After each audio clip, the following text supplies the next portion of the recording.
quelle est la finalité de ce changement de paradigme? Je vous pose la question à tous les deux. Aujourd'hui, on fait tout ça pourquoi?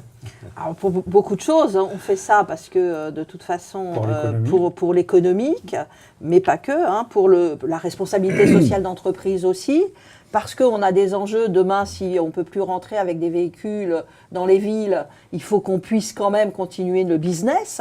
Donc on a vraiment des enjeux derrière. Donc, et puis parce qu'on voit bien que le modèle ancien de j'ai une flotte de véhicules que j'attribue aux personnes pour qu'elles puissent se déplacer, il ne fonctionne plus.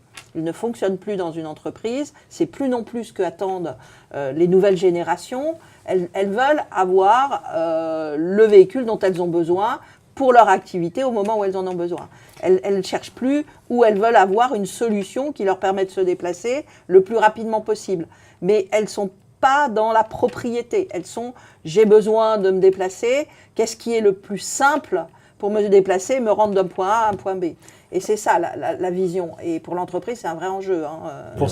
Pour ces jeunes générations, vous leur proposez des crédits mobilité, des enveloppes budgétaires de Alors, mobilité. on vient de lancer cette année une nouvelle solution pour les cadres qui ont des véhicules de statut aujourd'hui, qui peuvent bénéficier d'un véhicule de statut. C'est-à-dire qu'on leur propose un véhicule électrique pour les trajets courts, je dirais la semaine, un petit véhicule électrique, qu'on allie avec un véhicule thermique pour les voyages longs.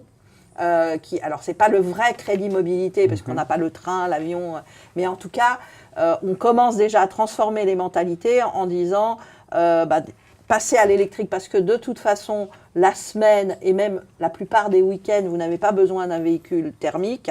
Et quand vous avez besoin d'un véhicule thermique, eh bien, on le loue, ou que vous en ayez besoin. Georges Amar, vous qui faites des recherches, est-ce qu'on recherche, en tant que citoyen, un transport moins cher, plus rapide, plus propre? C'est quoi les enjeux aujourd'hui autour de la mobilité? Non, c'est pas ça. C'est quoi les enjeux? Non, c'est pas ça. C'est ce que disait madame. Tout le monde est rentré dans ce nouvel paradigme, ce nouvel mode de vie qui est la vie mobile. C'est-à-dire, on est rentré là-dedans. On travaille dans les cafés, on travaille dans le train, etc. Par exemple, le travail mobile, c'est une réalité. On achète sur son téléphone, on n'étudie pas à l'université, seulement tout le monde est rentré. Donc ça, c'est ça le nouveau. Il faut rentrer dans cette chose-là, et pour les entreprises, c'est rentrer là. Je reviens à votre question de tout à l'heure. Les attentes, moi, les attentes, c'est d'avoir une vie mobile. C'est quoi les attentes pour la mobilité aujourd'hui? Mais pouvoir vivre. Alors, si vous voulez, il y a beaucoup d'enjeux. Il faut pouvoir vivre cette vie mobile de manière efficace et confortable. En gros, c'est ça. Il faut pouvoir. Moi, j'appelle ça parfois aussi comme grand enjeu, il faut acquérir l'art de vivre mobile. Le prix est important quand même.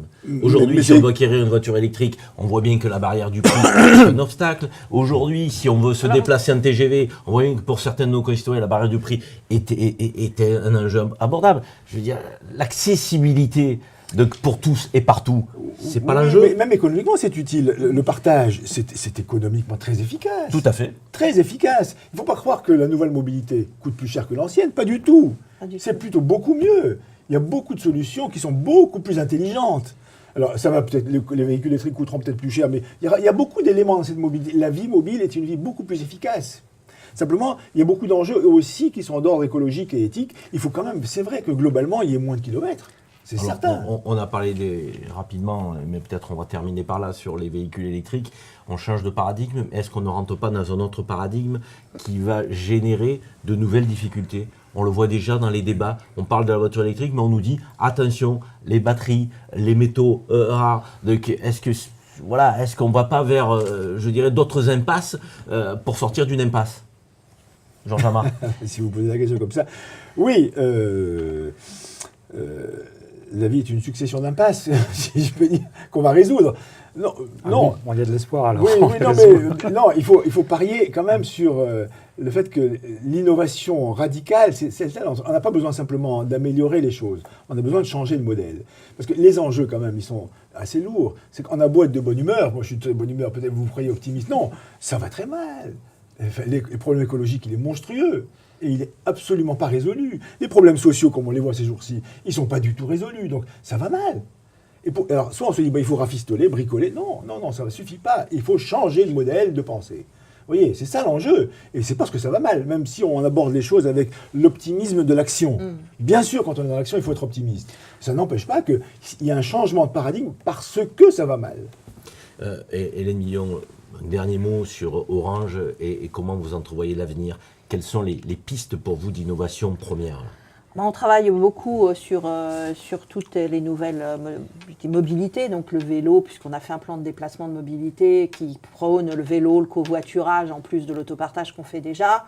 Et aussi, bien sûr, tous les aspects de télétravail qui peuvent aussi éviter les déplacements de nos salariés avec des sites déportés. Donc, on est vraiment sur cet aspect mobilité globale qui n'est pas seulement la mobilité, déplacement professionnel, mais aussi du déplacement domicile-travail. Comment on peut éviter que nos salariés, les jours de pollution, se déplacent? Eh bien, on a une solution de télétravail qu'on appelle un petit peu exceptionnelle, avec une application qui permet de poser un jour de télétravail à la volée, même s'ils n'ont pas Donc on est vraiment on offre aux salariés la possibilité de choisir leur mobilité ou non.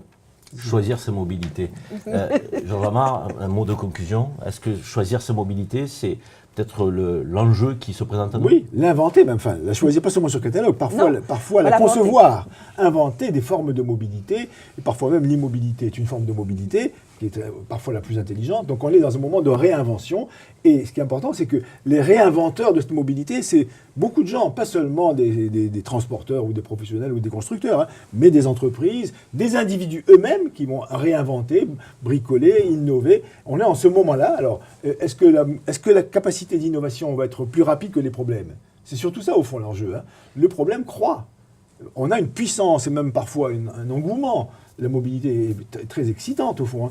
Est-ce que notre capacité d'innovation va aller au-delà des silos, des habitudes, des intérêts un peu trop figés aussi, hein? Ou est-ce que c'est plutôt le problème qui va l'emporter? On en est là. De nombreuses questions se posent à nous, en effet, à travers ce débat très intéressant. Évidemment, un mot de conclusion pour le journaliste spécialisé et le directeur de la rédaction. Alors moi, j'ai une dernière inquiétude, mais on en parlera à l'occasion d'autres débats. C'est effectivement le fait d'être de plus en plus mobile, puisque c'est vrai qu'on est de plus en plus mobile. Est-ce que il n'y a pas un risque aussi de couper le lien entre les gens et de couper le lien entre les salariés et les entreprises? Est-ce que ça peut être un danger? Alors c'est une question auquel nous aurons certainement le loisir et le plaisir de répondre au cours de notre débat. Je vous remercie d'avoir suivi ce débat sur les mobilités et je vous donne rendez-vous sur agoranewsautomobility.fr. Merci de votre fidélité. À bientôt. Merci. Merci.